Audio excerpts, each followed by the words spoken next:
ونقص من الأموال والأنفس والثمرات وبشر الصابرين الذين إذا أصابتهم مصيبة قالوا إنا لله وإنا إليه راجعون إنكم بشيء من الخوف والجوع ونقص من الأموال والأنفس والثمرات وبشر الصابرين الذين إذا أصابتهم مصيبة قالوا إنا لله وإنا إليه راجعون.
Live in Banjul, broadcasting for viewers in the Gambia and around the world.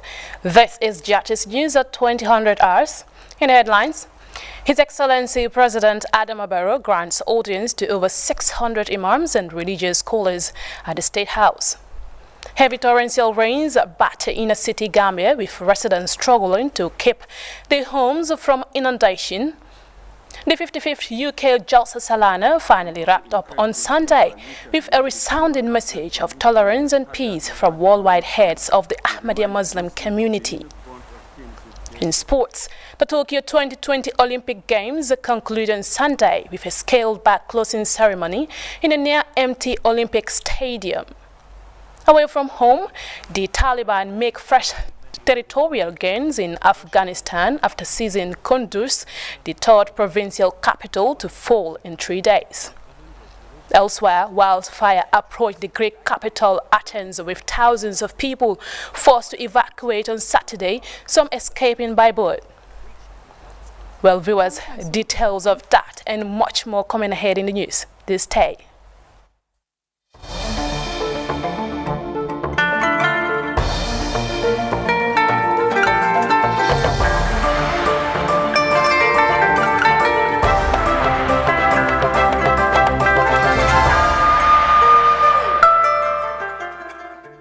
My name is Aminata E. Sanyang. It's great to have you here.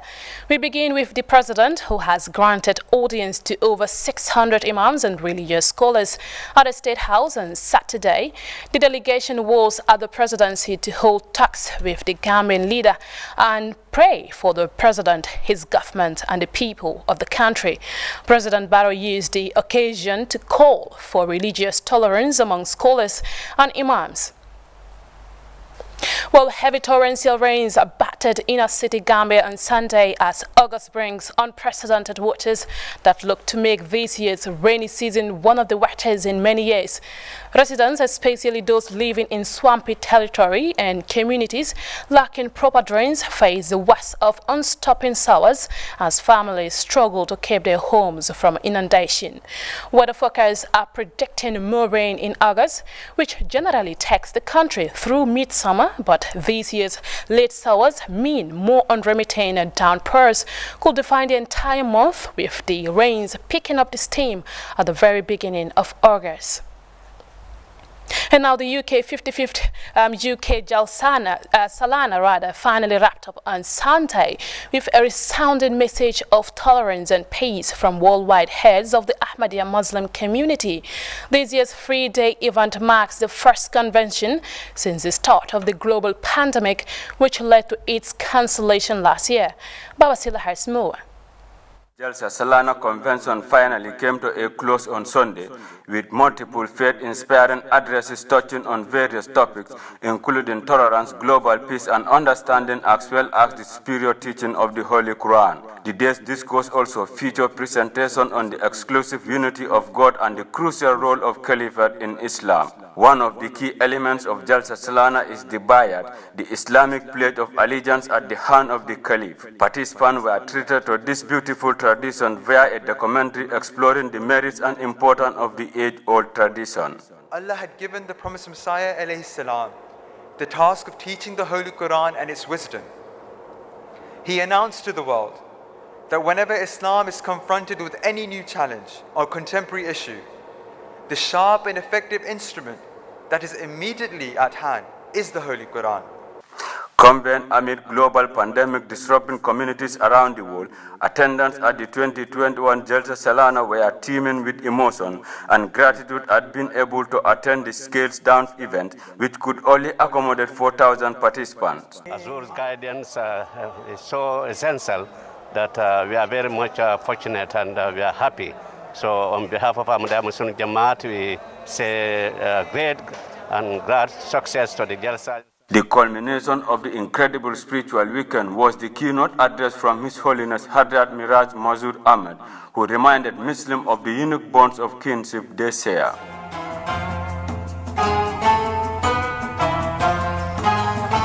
For GRTS News, I am Baba Silla. Now, Action Aid International recently held a debate and writing competition for students in the Upper district on a new initiative seeking to build democratic culture and tolerance through awareness creation and civic education. The activity is part of efforts to strengthen awareness on democracy and human rights. Farmer Kanye covered the activity and he filed in this report. Aidanjai, one of the village women, suggested that there should be equal share of the cake if democracy should prevail in Sutukun. That poem from Momodu Aliuba kick-started a debating competition among schools in the Upper Nyomi. Participants will be debating on the topic democracy and human rights. Dressed to the occasion, each participant is representing a school and the hopes of hundreds resting on their shoulders. This activity is part of the project Building Democratic Culture and Tolerance through Awareness Raising and Civic Education, under implementation by Action Aid International, The Gambia. A cross-section of the society, parents and teachers in attendance. Patiently, they awaited in full concentration to go all through the end. Oh, poverty! A word I wish not to hear. The lyrics of her poem on poverty left everyone in the hall with admiration. Every lyric showcased the untapped talents of provincial Gambia. Fode Kani of Action Aid International, The Gambia, said the $11 million project is funded by the European Union in a bid to support the democratic transitioning process of the new Gambia. Democracy, it requires new thinkings, it requires approaches, that includes active participation, because all of us should not be left behind. We have to actively participate in the process. We should be also well informed in order to at least stabilize our social discourse within the society. The project, he went on, is targeting over 10,000 women and youths throughout the country. The chief of the district, Momodu Chati Cham, hailed the efforts of Action Aid The Gambia for supporting education in the country. The governor of the region called on the students to continue the hard work, whilst commending Action Aid for creating the enabling environment for students in the region to showcase their unseen potentials. The present government have ushered in change in diverse areas. It has improved the lives and livelihood of many Gambians. A case in point is the freedom of speech the citizens are now enjoying.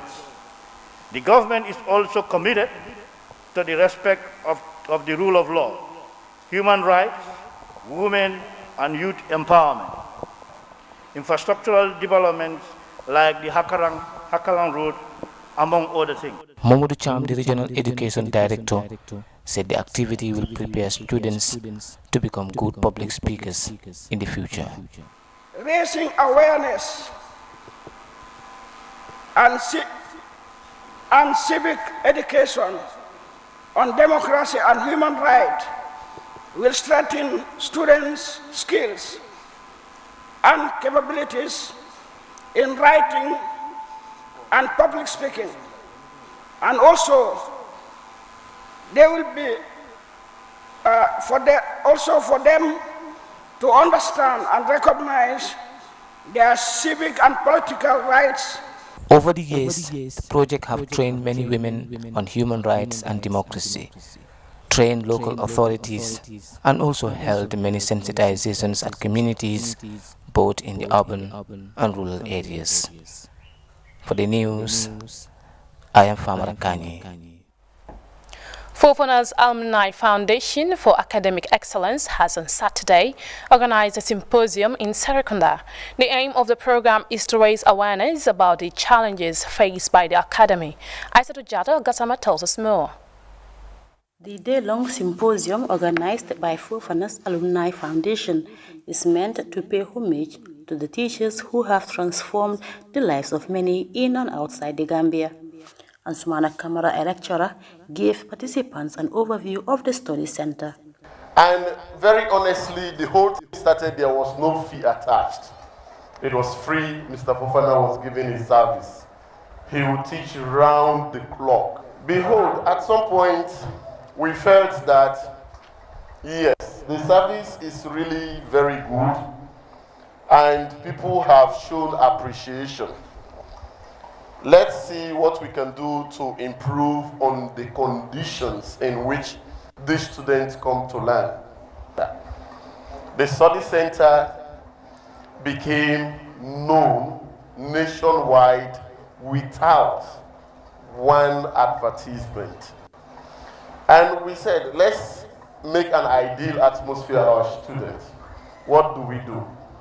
Let's see if we can levy some small amount so that we can raise funds, get an ideal place so that learning could be effective and efficient when the students are comfortable. That was how we thought of 500 for all subjects. Alice Sen, an ex-student of Collective Hand Study Center, dilated on the goals of the foundation and the importance of education. Teachers are the most important servants throughout the whole world. Let no one fool you. It doesn't matter how much you earn or what you can make from your profession, but what you can build, how you can prepare people to face the future that they are going to face. And that is very fundamental. And as a result of that, that is what laid the foundations that Mr. Fofana and his colleagues had been engaging into for the past 2 decades. And today, we have come to this point of establishing a foundation in the name of Mr. Fofana for the advancement of education in this country and beyond. The goals are to ensure that there is education through excellence in this country.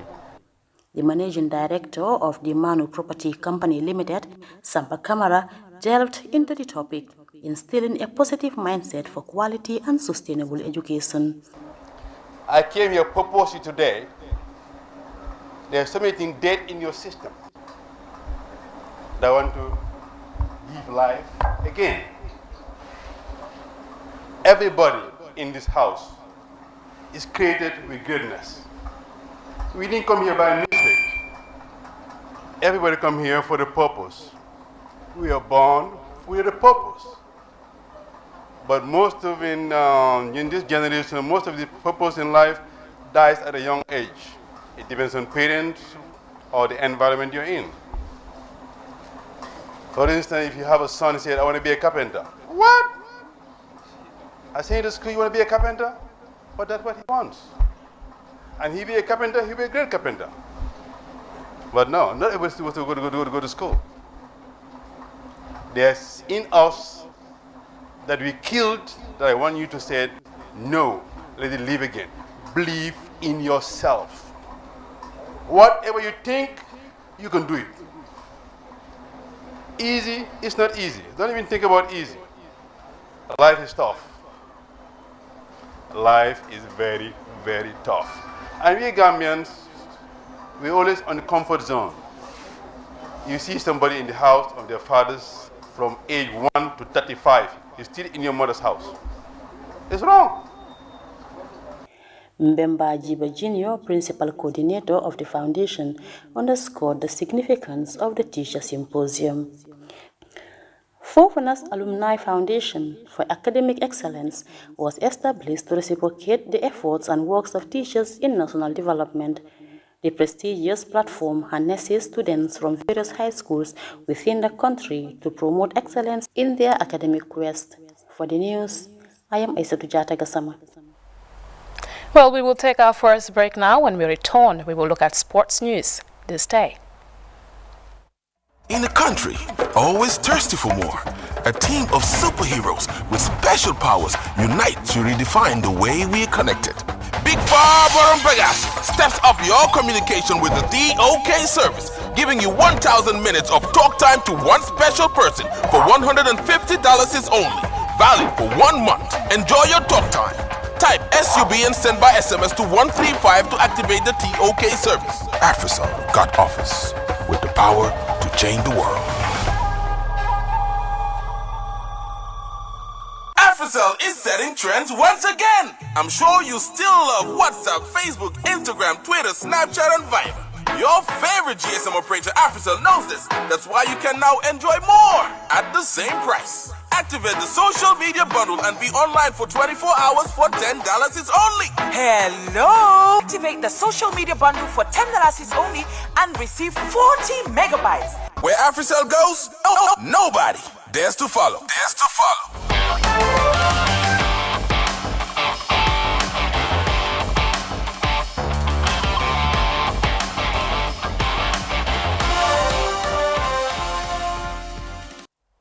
Welcome back. This is Jatis News with me, Aminata Isanyang, and now to sports. Medina United Football Academy has crowned its under-9 champions at a colorful final at the Academy's late Gabriel Latijeo No Center of Excellence. Team Knight Wada narrowly edged out Team Alaji Jala to win the 8th team tournament for the under-9s. Details in this report by Mohamed Jala. Developing football starts with the grassroots, and Medina United Football Academy is setting the pace in molding raw talents into good players. This final wraps up an under-9 tournament for kids at the academy. It's a tournament of 8 team internal tournament. All the players who participated are players of Medina United Academy. So the 2 teams that played today went to the finals. We've seen that it's a tournament that have injected a lot of fanfare, a lot of soccer class. We have seen a lot of skills, talents from our kids, and we really love it.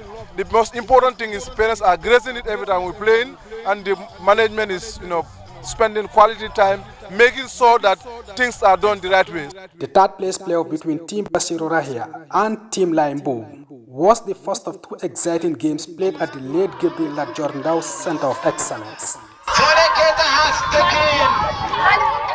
The game was decided in a tight penalty shootout which Team Laimbo won. Then came the final between Team Knight Wada and Team Alaji Jalo in a 7-a-side encounter, full of energy and excitement, as the 2 sides produced a spectacular display of sheer brilliance. Left to freely express themselves on the pitch, the kids showcased incredible skills, much to the delight of their parents, family members, and invited guests in attendance. Among them, the president of the Gambia Football Federation, Lamin Kababajo, the Director General of the Gambia Radio and Television Services, Malik Jeng, and Gambian International, Ibrahim Sohna. Despite several chances at both ends, the thrilling encounter ended in a stalemate, forcing the tie to a penalty shootout. Team Naitwada had their goalkeeper Paul Daddy Senghor to thank. The young shotstopper, who has been outstanding throughout the tournament, was the hero in the shootout. He saved 3 penalties before stepping to score the winning kick for his side.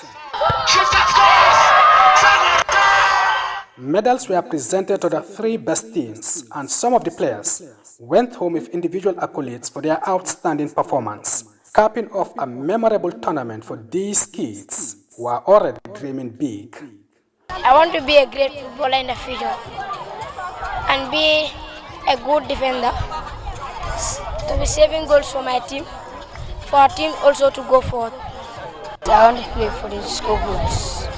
Team Naitwada were finally crowned champions of the Medina United Football Academy under-9s. Coming up with such an organization at this point in time is laudable. We can only assure them of the Federation's support and encouragement in whatever way we can do it, because we cannot do everything. We want to encourage private operators in football to venture into football development, especially at the grassroots level. We have seen a real class under-9 tournament. All the boys who took part are below 9, so we want to show governments that we can do it. We just have to do the right thing. Come here, develop them, get them young, and get them with the right age. So the objective has been achieved full time.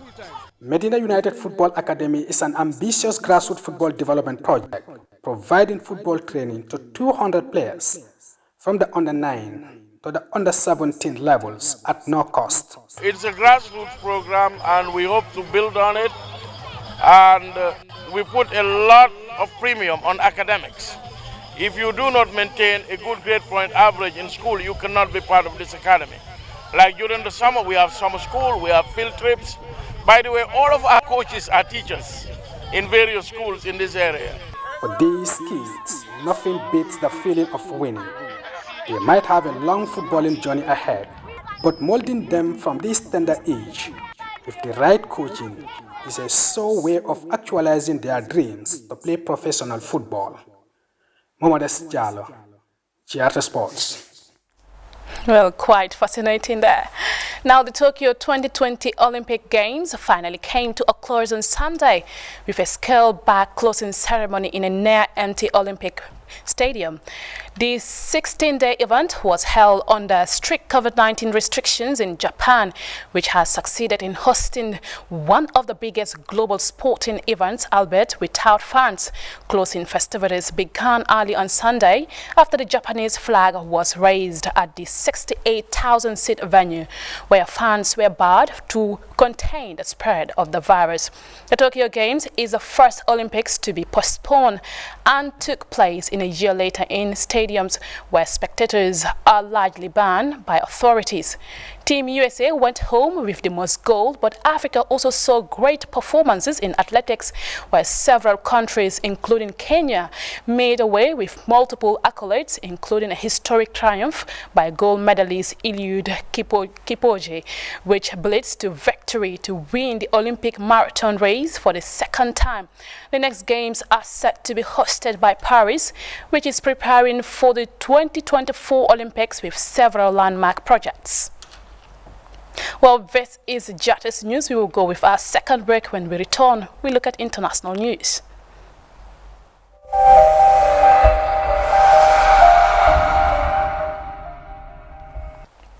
Welcome back. On Saturday, the Taliban captured the Afghan city of Sebagan in Jawzjan, the second provincial capital to fall under its control in less than 24 hours. As Taliban militants continue making advances, more Afghan cities like Herat, Kandahar and Lashkargah are under pressure. In another blow, the insurgents captured a prison in northern Afghanistan and released the inmates. As the Taliban tighten their control in many rural provinces, Russia's air force is patrolling near Afghanistan's northern border. Fighter jets are conducting joint maneuvers with Uzbekistan, as both countries are worried about the worsening security situation. The city of Saranj in southern Nimroz province fell on Friday, despite the Afghan government's claim that they're still resisting. These pictures, posted by Taliban fighters, appear to show them in control. Afghan officials are also targeted by the Taliban. The government's head of media and information was assassinated in the capital city, Kabul, on Friday. It's another aspect of how the country is being destabilized and weakened despite an ongoing peace process. Afghanistan's Western-backed president was at the funeral. They fill coffins with young people. This isn't humanity. We stand for humanity, life, and dignity of Afghanistan, and this is our wish. Dozens of bureaucrats, civil servants, judges, journalists and social activists have been killed by Taliban fighters recently. They want to install a hardline Islamic leadership instead of the democratically elected, more liberal Muslim government. Local fighters are being called up to support the Afghan army and security forces to try and defend cities like here in Herat. At the United Nations, diplomats are reminded what's at stake.